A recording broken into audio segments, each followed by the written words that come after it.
Magandang araw mga kakutsero. Ito na naman po ang inyong lingkod na si Paring Jigs na magbibigay sa inyo ng giya ngayong araw ng Sabado. Ngayon po ay April 12 at meron po tayong pitong magagandang karera. Ang start time po natin ay alas 3 ng hapon. Uulitin ko po, itong aking giya ay purely review and analysis ko lamang at walang halong information. Simulan na po natin. Race number 1, kung saan po magsisimula ang winner take all. The 3-year-old and above maiden race, non-placer. Distansya po rito ay 1,400 meters. Meron po tayong 7 kalahok. Ito, ang possible scenario. Ang pwedeng mauna ay yung Sega Tulin. Alam naman nating mabilis yan. Pero ang may best time po dyan, yung numero 1 si Easy Go Lucky. May 1.13 media po yan, si Easy Go Lucky, napapatubayan ni Boss Jenjen Hugo. Ang pwedeng rumimata rin po dyan, may panalo rin po, numero 3 na si Star of the Show, na papatubayan naman ni Charles Reyes. Pero para sa akin, itong karera, ito si Mirror of Justice, may panalo din po to. Sakay ni Onyok Garcia, dumating po ng kwarto yan last run, si Mirror of Justice. Pero itong karerang ito, para sa akin, magdadalawa po ako dito. Ang pili ko po dyan, numero 1, Easy Go Lucky. Panigundo ko naman po, numero 5, Sega Tulin. Sa race number 2, kung saan naman po magsisimula po ang Pick 6, 3-year-old group, 6 race placer. Distance is another 1,400 meters. At dito po, meron po tayong 8 kalahok. Ito, no? Medyo magandang laban po ito, no? Itong Swift Andre, nag-uumento po yan. Galing sa segundo yan last run. Samantalang itong si Copperfield, nanalo po yan sa kanyang maiden race. At nanalo po siya ng bandera at tapos, no? Papatnubayan po ni Mark Alvarez. Magaling pong mauna yan. Ito naman si title holder, Deremati po ito. Kulay puting kabayo. Sakay ni Joel Ciego, may 1.13 po yan. Si Tasha naman, nasigundo nakaraan, dehado. At ito, magaling po ito, no? Yung numero 8 Mastery. Napapatnubayan naman ni Patty Dilemma, gamay niya po yan, no? Alam naman natin sweepstakes runner din yan. Kaya dito sa race number 2, marami may panalo dyan. Pero ako, napupusuan ko po talaga dyan, yung numero 8 Mastery, no? At sa tingin ko, mag-uumento pa ito. Sa tingin ko, pwedeng magbigay ng magandang laban sa kanya dyan, yung numero 2 na si Copperfield, na sakay ni Mark Alvarez. Sa tingin ko, yan kasi ang mauuna dyan at wala akong nakikita ng ibang masyadong mabilis. Kaya dito sa race number 2, magdadalawa po ako dyan. Ang pampermera ko po dyan, doon ako sa numero 8 Mastery. Panigundo ko naman po, numero 2 Copperfield. Sa race number 3, kung saan naman po magsisimula po ang pick 5, 3-year-old and above maiden race, placer. Distance is 1,400 meters. At dito po, meron po tayong 7 kalahok. Dito, sa tingin ko, mukhang nakakalamang na po ito, yung numero 3 na si Elena Bell, no? Sweepstakes po yan. Segundo yan last run, no? Sweepstakes. Kapiraso lang po nagkatalo. Sasakyan po yan ni O'Neal Cortez ngayon, no?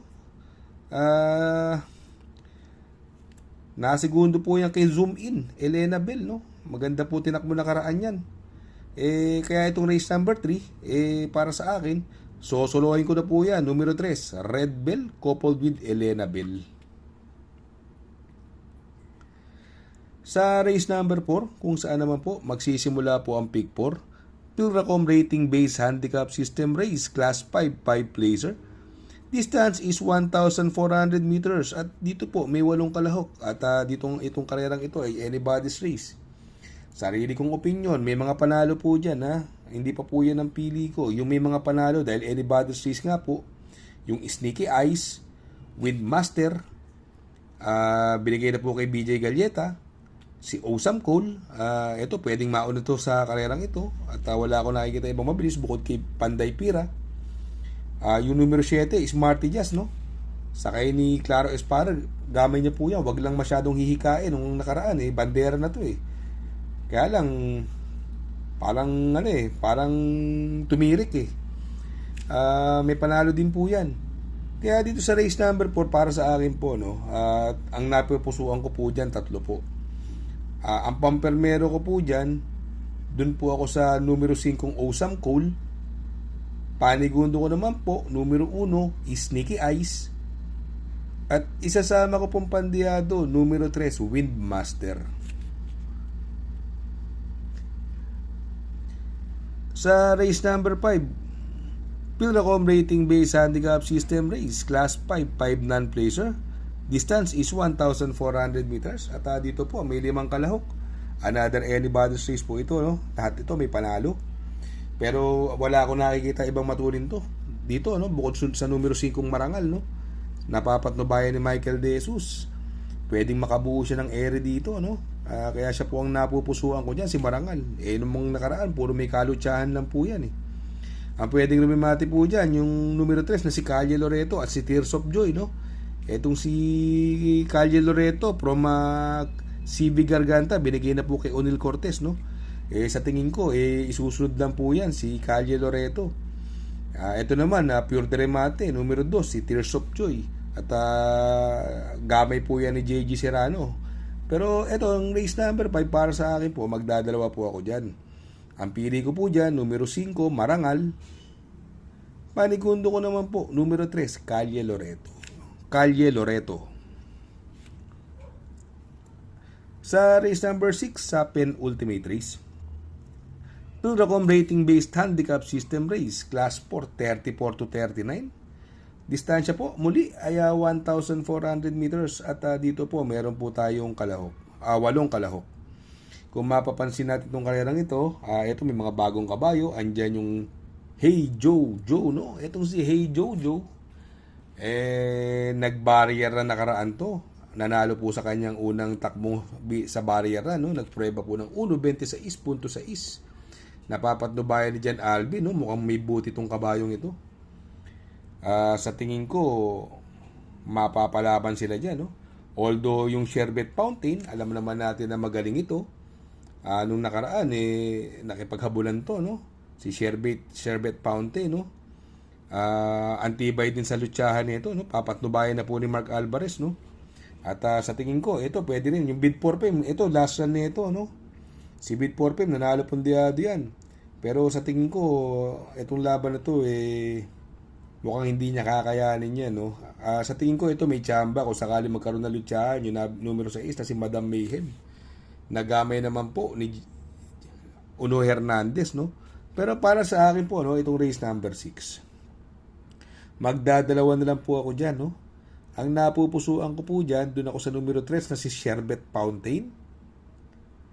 Panigundo ko naman po, numero 6, Madam Mayhem. Sa race number 7, sa last and final race, Pilracom rating base handicap system race, class 4, 22 to 27. Distance is 1,400 meters, may 13 kalahok. Etong karerang ito, sa tingin ko, mukhang hindi nalulusot kay Tadius ito at kay Mang Nano. Sa tingin ko, silang dalawa na lang ang maglalaban dito, no? Although marami sila, pero kung pag-uusapan, prueba at prueba lamang, sa tingin ko, nakakalamang po silang dalawa rito, no? Tadius, Jeffrey Sarati po nakasakay, no? Si Mang Nano naman, ang galing ng panalo na karaan, sakay ni Jeffrey Bakaykay. Kaya dito sa race number 7, magdadalawa po ako dyan. Doon ako sa numero 1, Tadius. Panigundo ko naman po, numero 11, Mang Nano.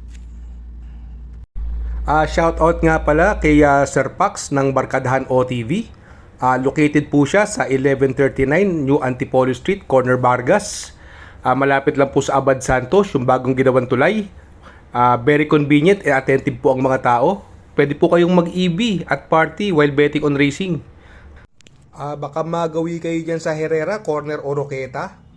Andyan po ang Pipay's Halo-Halo.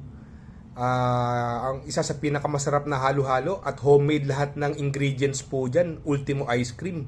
Tabi lang po yan ng Pares at tatapat po ng Kapihan. Shout out kay Sir Arnel Mendoza. Please support his channel. Shout out po Sir Arnel Mendoza. Good luck mga kakutsero. Sana po matapat ang ating giya at yung mga nakasunod. Sana po ay magsitama po kayo. Ako yung makikiusap lamang at makikisuyo sa inyo na please like, share, subscribe, and hit the notification bell para update kayo sa aking mga giya. Good luck po and happy racing.